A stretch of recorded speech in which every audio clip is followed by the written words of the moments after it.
All right, let's move on to this Joel Embiid drama. There's a lot to talk about here. The 76ers have been missing their former MVP for the start of the whole season. He just got suspended 3 games for his altercation involving reporter Marcus Hayes about basically shoving him and confronting him about what he said about his brother and his son Nope. in an article that pretty much was criticizing Joel Embiid. If I'm a Sixer fan, I know you just got back Paul George, and he looked like he made sense there. You still called Nell and Phoenix, but there were encouraging signs there from that game.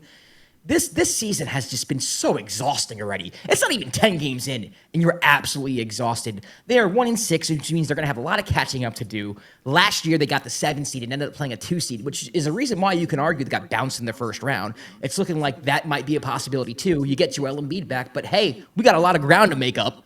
Well, actually, maybe not, because there's only 2 teams over 500 in the East, but we'll get to that later. So as a 76er fan, you got to be frustrated. The whole situation with Marcus Hayes, though, and I just want to address this. I've seen a lot of people in the media say, like, oh, Marcus Hayes shouldn't have wrote what he wrote, but Joel Embiid also, like, you can't go around assaulting reporters. Like, both people are wrong.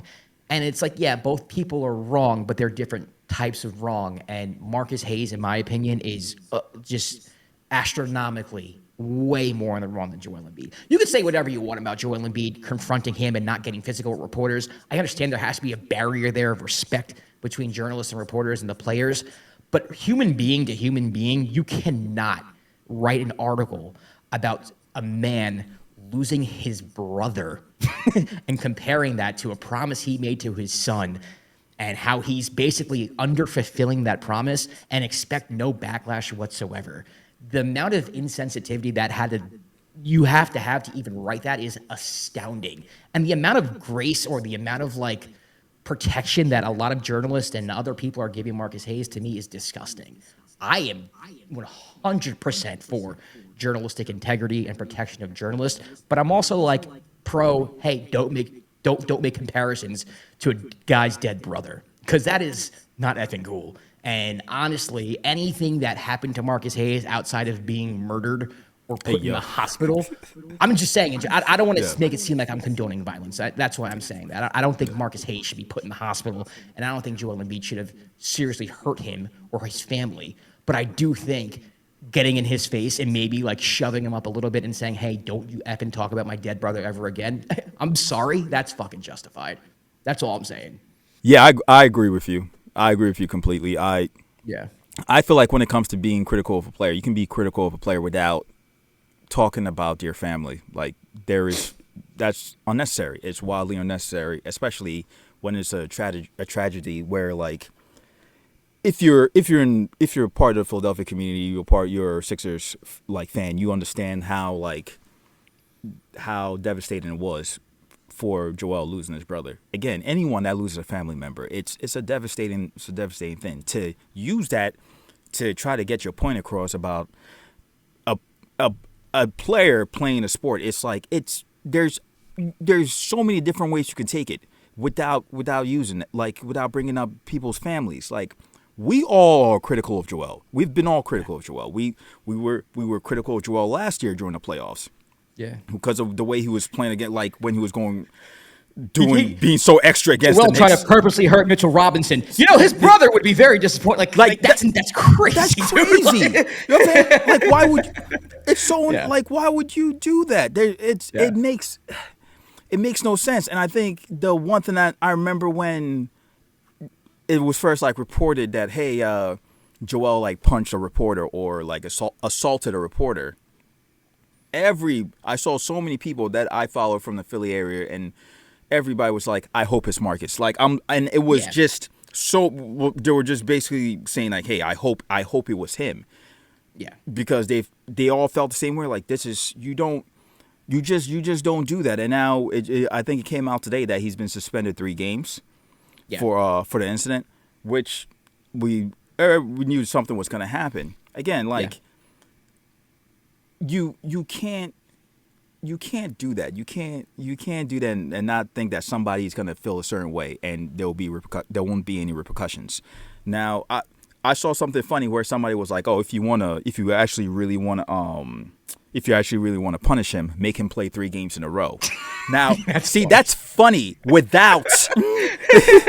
That's funny. Right. You know what I'm saying? That's being critical and being funny without like being personal. Like there's such an easy way to do that. There's no way. It was basically a hit piece, and to think that somebody's not gonna react or feel a certain way about it, it's messed up. Like at the end of the day, I know they're professional athletes. We see them as like above everything else, but they're still human beings. They still have feelings. They still have families. You have to be very, very aware of that. And like, think, bro. Like, why the fuck would you do that? Why the fuck would you do that? And luckily, like honestly, luckily it was just a shove. Some people were expected it to be worse, honestly. So luckily it was just that. So, but gotta be better. And I don't blame Joel for reacting that way. I do not. Yeah, I don't either, man. I don't. And you know, it's one of those things where it's like I hate how, and I'm not going to leak this into other things in life. Yeah. But I hate like just the both sides of this, where it's like, well, he was wrong and he was wrong. Well, we can learn from this. Everyone, it's like, no, dude, like this, you do not do what Marcus did. Period. I don't care. And because there's going to be a consequence for that, doesn't mean you hold up that consequence and make it the same level as a transgression in the first place. Mm-hmm. It's ridiculous. It's absolutely insane. And I support journalism. I support reporters. I had beat reporters. Like Christian Winfield's a friend of mine who does a beat report for the New York Knicks. Jovan Buvel was my very first guest at the time. Yep. Someone who I had lunch with, and we have helped each other for the like. I'm friends with people like in the industry. Like, so this is not like I'm not somebody who just so happens to have an effing podcast. I'm in this industry. I have interviewed at least 100 athletes for production work for everybody who doesn't know. I'm not going to say Google me, but just type Josh Rodriguez podcast. You'll see. I have a fucking award right there. Like, I do this. Like, I would never, ever, ever even think of doing or saying anything that Marcus Hayes said to another athlete and not expect my face to get punched. Yeah. Not expect my face to get smashed. It's absolutely insane. And I just don't, I think it's crazy because one of the things that bothers me most about society is middle ground centrism and not taking a side, or taking a side but acting like you're not taking a side. If that makes any sense. Yeah. Stand firm what you believe. Like, don't play this both sides stuff. If you're a journalist and you want ultimate protection for the words that you're writing, then just say that. Just say something like, you know what, I want to write whatever I want to write, and I want to be protected and make sure that I can't. Then say that. I mean, that can be your opinion. That's fine. I can disagree with it. But to me, if you're going to go after someone's dead brother, he didn't go after the brother, but if you're going to mention someone's dead brother in an article and tie it into how he's playing. Like, that's a punchline for no reason? Yeah, like that, to me, like, you get what you deserve up to a certain extent, and Joel didn't reach the threshold at all to what he could have got to match that consequence, right? Yep. If I go and I rob the grocery store down the street, right, I should be punished. I should be arrested and punished, but I shouldn't get life in prison. So I'm not saying Joel should have gave him the equivalent of a life in prison sentence, but he got off easy. I'll just leave it at that. That's all I'm saying. And I have no problem with what he did. And Joel should be suspended. I'm not saying he shouldn't have been, because he did he has to live with his consequences too. That's how it works. Yeah. That's all I'm saying. That's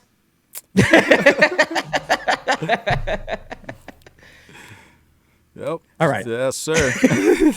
Let's just leave it there.